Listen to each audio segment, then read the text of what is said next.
قرآن میں ہے سورہ بقرہ کے 4 رکوع میں، اتجعل فیہا من یفسد فیہا ویسفک الدماء ونحن نسبح بحمدک ونقدس لک۔ پروردگار اس آدم کو تو خلافت دے رہا ہے، زمین کے اندر اختیار دے دے گا، یہ تو فساد کرے گا، خونریزی کرے گا، ہم تیری تسبیح و تحمید میں لگے ہوئے ہیں، جو بھی حکم ہو ارشاد ہو ہم بجا لاتے ہیں، تو ضرورت کیا ہے؟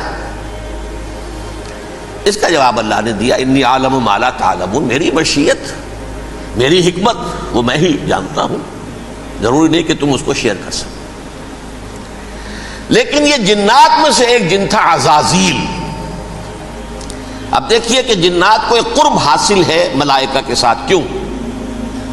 وہ نور سے پیدا کیے گئے، یہ نار سے پیدا کیے، کتنا قرب ہے دونوں میں۔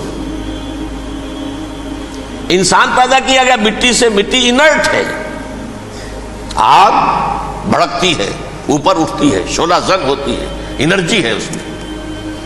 نور اور نار میں بڑا قرب ہے، اور عربی کے ایک قاعدے سے تو یہ ایک ہی لفظ ہے، مادہ ایک ہی ہے، حروف علت جو ہے ایک دوسرے کی جگہ آ جاتی، تو یہ قرب ہے، اگرچہ زمین و آسمان کا فرق ہے دونوں میں۔ فرشتہ نور سے پیدا کیا گیا ہے، وہ پاک ہے، وہ اللہ کے کسی حکم کی خلاف ورزی کر ہی نہیں سکتا۔ لا یعصون اللہ ما امرہم ویفعلون ما یؤمرون، وہ جو بھی اللہ تعالیٰ حکم دیتا ہے اس کی کوئی معصیت یا نافرمانی نہیں کرتے، بلکہ جو حکم لیا جاتا مان لیتے۔ ذرا سا اشکال ہوا تھا، پوچھ لیا، جواب مل گیا، خاموش ہو گئے بس۔ لیکن عزازیل نامی ایک جن تھا، جو ایک تو جن ہونے کی نسبت سے فرشتوں سے کچھ نہ کچھ مماثلت تھی، قرب تھا، دوسرے یہ علم میں، زہد میں، عبادت میں اتنا اونچا تھا، اتنا اونچا تھا، اتنا اونچا تھا کہ یہ ملائکہ ہی کے صف میں شامل ہو گیا۔ اس نے علم بغاوت بلند کر دیا۔ جب حکم دیا گیا کہ سجدہ کرو آدم کو، اب یہ دیکھیے کس قدر یہ اہم مضمون ہے، اور آپ سوچ رہے ہیں یہ باتیں آج پہلی مرتبہ ہمیں اس طرح سنائی جا رہی ہیں، یہ باتیں تو علم میں آتی نہیں ہمارے۔ وجہ کیا ہے؟ آپ کو دلچسپی نہیں ان چیزوں سے، جدید تہذیب نے ان چیزوں کی اہمیت کو زیرو کر دیا۔ قرآن میں اہمیت کا کیا عالم ہے؟ 7 جگہ یہ مضمون قرآن میں آیا ہے کہ فرشتوں کو ہم نے حکم دیا سجدہ کرو آدم کو، سب نے سجدہ کیا۔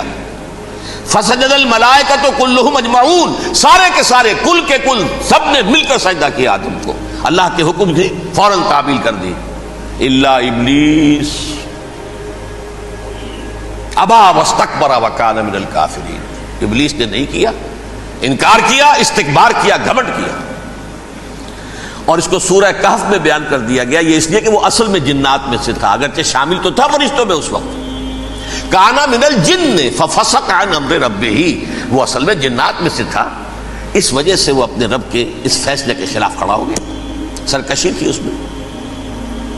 یہ معاملہ اتنا اہم ہے، اب آپ سمجھیے کہ 7 مرتبہ سورہ بقرہ، سورہ اعراف، سورہ حجر، سورہ بنی اسرائیل، سورہ کہف، سورہ طٰہٰ، سورہ صاد، 6 مکی صورتوں میں ذکر ہے یہ، اور ایک مدنی صورت سورہ بقرہ۔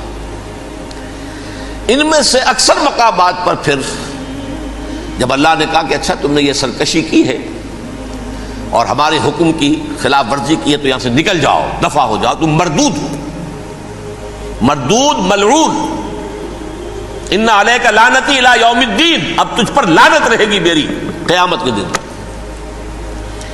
اس نے کہا اچھا پروردگار پھر مجھے ذرا مہلت دے دے، رب فانظرنی الی یوم یبعثون، قیامت تک میری زندگی طویل کر دے۔ فذهب فإنك من المنظرین، کہہ دیا اچھا جاؤ، تمہاری یہ درخواست بھی ہم نے قبول کی۔ انہوں نے کہا پروردگار اب میں اس آدم کو بھی گمراہ کر کے چھوڑوں گا اور آدم کی نسل کو تباہ کر کے چھوڑوں گا۔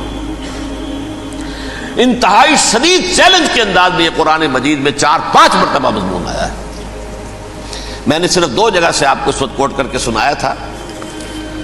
سورہ اعراف میں اللہ تعالیٰ فرماتے ہیں قالا، اس پر ابلیس نے کہا فبما اغویتنی، تو اے رب جو تو نے مجھے گمراہ کیا ہے، مجھے ذلیل کر دیا، مجھ پر فوقیت دے دی، اس کو انا خیر منہ، میں اس سے بہتر ہوں، خلقتنی من نار و خلقتہ من طین، بنایا تو نے مجھے آگ سے اور اس کو بنایا مٹی سے، پھر مجھ سے مطالبہ کہ میں سجدہ کروں، اور میں نے سجدہ نہیں کیا تو اب تو نے مجھے ملعون قرار دے دیا۔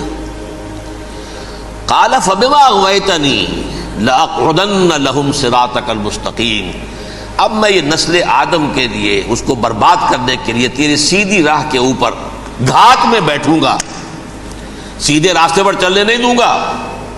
ثم لآتینہم من بین ایدیہم، پھر میں ان پر حملہ آور ہوں گا، ان کے سامنے سے بھی، ومن خلفہم، ان کے پیچھے سے بھی، وعن ایمانہم، ان کے داہنی جانب سے بھی، وعن شمائلہم، اور ان کے بائیں جانب سے بھی، ولا تجد اکثرہم شاکرین، اور تو دیکھے گا کہ ان کی اکثریت تیری شکر گزار بندوں پر مشتمل نہیں ہوگی۔ یہ چیلنج تھا، اور ایک چھوٹا سا چیلنج جو سورہ صاد میں آیا ہے، اور یہاں تو اس نے اللہ کے جلال کی قسم کھا کر کہا، قال فبعزتک لأغوینہم اجمعین، اے رب تیری عزت، تیرے جلال کی قسم ہے میں ان سب کو گمراہ کر کے چھوڑوں گا، الا عبادک منہم المخلصین، سوائے ان میں سے وہ کچھ لوگ جنہیں تو خالص اپنا بندہ بنا لے، جنہیں تو اپنا بندہ بنا لے، مخلص، مخلص نہیں، مخلص یہ مفعول ہے، فاعل نہیں ہے، جسے تو بنا لے۔ بعض لوگوں کو اللہ چن لیتا ہے، هو اجتباکم، تمہیں چن لیا ہے، استفاء، اجتباء، وہ بچیں گے جن کو تو اپنی خاص امان میں لے لے گا، باقی میں سب کو گمراہ کر کے چھوڑوں۔ یہ ہے اصل دنیا میں نوع انسانی کا ابدی دشمن، ازلی سے ابدی تک۔